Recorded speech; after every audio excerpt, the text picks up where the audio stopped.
নমস্কার বন্ধুরা, আজকে আমি আমার লাঞ্চ শেয়ার করছি।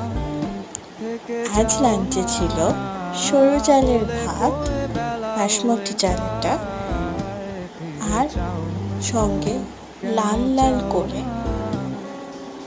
একদম খাসির মাংসের মতো করে রান্না করা এঁচড় ছিল, যেটা আমি নিজের হাতে তৈরি করেছি এবং এটা খুবই সুস্বাদু ছিল। নিজের হাতে করেছি বলে না, এমনি আমি খুব সুন্দর রান্না করি। সবাই বলে, যারাই খায় তারাই বলে যে আমি খুব সুন্দর রান্না করি, সেই জন্য আমারও খুব ভালো লাগে। আর সরু চালের ভাতের সাথে এঁচড় তো অসাধারণ লাগে, পুরো খাসির মাংসের মতো। আর সঙ্গে ছিল লেবু, লঙ্কা যেটা হাত থেকে স্লিপ করে গেছে, আর হচ্ছে কাঁচা পেঁয়াজ।